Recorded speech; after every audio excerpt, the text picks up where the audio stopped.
लोकसभा छाछठ के प्रत्याशी अखिलेश प्रताप सिंह ने किया लोगों से जनसंपर्क। अखिलेश प्रताप सिंह ने कहा 10 साल हो गए सरकार रहते, लेकिन अभी तक बीजेपी सरकार में कुछ भी विकास कार्य नहीं हुआ। उन्होंने मीडिया से बात करते हुए बताया, जब मैं देवरिया का सांसद बन जाता हूँ तो सबसे पहले चीनी मिल को चालू कराऊंगा, सड़क और शिक्षक को लेकर काफी बदलाव करूंगा। अखिलेश प्रताप सिंह ने कहा, बीजेपी की इस बार हार तय है। बीजेपी इस बार 140 सीट से ज्यादा नहीं लाएगी। इस बार जनता अपना विचार बना चुकी है। बीजेपी को यहां से हटाना है और इंडिया गठबंधन का सरकार बनाना है। कुशीनगर से हमारे संवाददाता नूर आलम मंसूरी की यह रिपोर्ट। जनता के बीच आप जा रहे हैं, क्या फीडबैक मिल पा रहा है लोगों का? जनता में बहुत जोश और उत्साह है इंडिया गठबंधन को लेकर के। बीजेपी के प्रति बहुत नाराजगी है, क्योंकि बीजेपी ने सिर्फ देवरिया और कुशीनगर के साथ छल किया है, धोखा दिया है। जितने भी वादे किए हैं कोई पूरा नहीं किया है और इंसान को तकलीफ़ें दी हैं। कोई भी ऐसी कार्य योजना या नियम या व्यवस्था नहीं बनाई जो गरीब के हित की हो, किसान के हित की हो, नौजवानों के हित की हो। बेरोजगारी इम्तहान है, महंगाई चरम पे है, अराजकता चरम पे है। अब लोग परिवर्तन का मन बना चुके हैं। देवरिया कुशीनगर ही नहीं, पूरे प्रदेश और देश में परिवर्तन की बयार बह रही है। कुशीनगर में 6 मिले हैं, 6 यहाँ पर बंद है। क्या आप यहाँ सांसद बनते हैं देवरिया से? देखिए, बहुत दुख की बात है कि चुनाव के समय प्रधानमंत्री बनने के पहले आदरणीय मोदी जी ने वादा किया था कि कुशीनगर की चीनी मिलें हम 100 दिन में चलवा देंगे, और आज लगभग 10 साल पूरे होने जा रहे हैं, हो गए, लेकिन कोई चीनी मिल उन्होंने चलवाया नहीं। ये थोथा आश्वासन था, ये असत्य आश्वासन था। हम वादा करते हैं कि बंद चीनी मिलों को युद्ध स्तर पे खुलवा करके चलवाया जाएगा, किसानों का जो भी बकाया वो भी दिलवाया जाएगा, और आगे नई चीनी मिल लगवाने की भी पूरे प्रयास किए जाएंगे और लगवाए जाएंगे। और सहारा पैसों को लेकर क्या कहेंगे? देखिए, इस देश के खासतौर से उत्तर प्रदेश के लोगों का सहारा में बहुत पैसा जमा है। सहारा ने जमा किया था 2 साल पहले, पार्लियामेंट में ये बताया गया था कि लगभग 1,20,000 करोड़ रुपए की देनदारी सहारा पे है।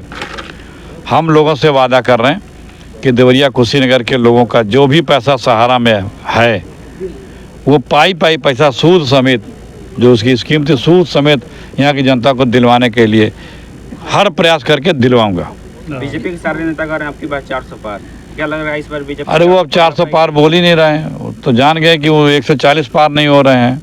चुप हो गए बेचारे, सब घबरा गए हैं।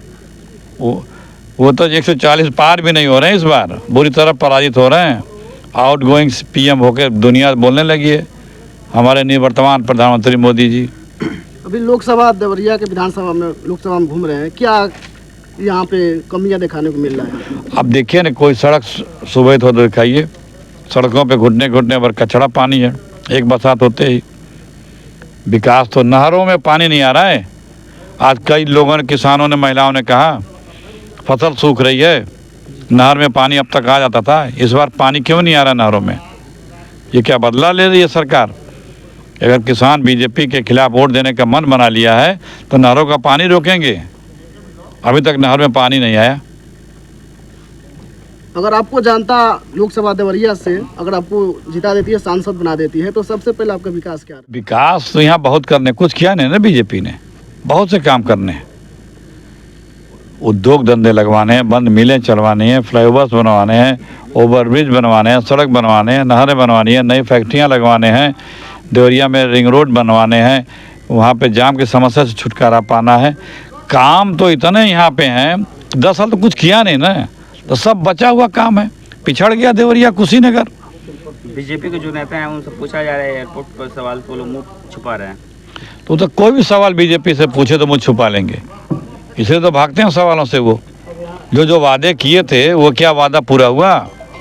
गडकरी जी 2018 में देवरिया में जीआईसी ग्राउंड में गडकरी जी, तत्कालीन केंद्रीय मंत्री कलाल मिश्रा जी और तत्कालीन डिप्टी सीएम मौर्य जी ने देवरिया रिंग रोड बाईपास का शिलान्यास किया था 6 साल पहले। देवरिया के साथ धोखा किया, वो आज वो बाईपास रिंग रोड कहाँ है? कोई स्वीकृति नहीं थी, सिर्फ देवरिया के साथ क्रूर मजाक किया, झूठा शिलान्यास करके दिखा दिया वोट लेने के लिए। तो बीजेपी को इसका क्या जवाब देंगे? लोग समझ गए बीजेपी को लोग समझ गए। बीजेपी को कोई विश्वास करने वाला नहीं है। जाते जाते जनता को क्या कहना चाहेंगे? जनता को यही कहना चाहेंगे, पूरे देश में परिवर्तन की बयार बह रही है। 10 साल जो नहीं काम किया उसको 1 घंटे भी अब कुर्सी पे सत्ता में बैठे रहने के लिए न रखें, उसे भारी से भारी बहुमत से हराएं, जिससे ऐसे सत्ता पाने वालों को ये न सबक मिले कि अगर जनता हमें बहुमत से, बड़ी बहुमत से बिठा भी सकती है तो हम नकारा अगर साबित होंगे तो बहुत बड़े जनादेश से हरा भी सकती है।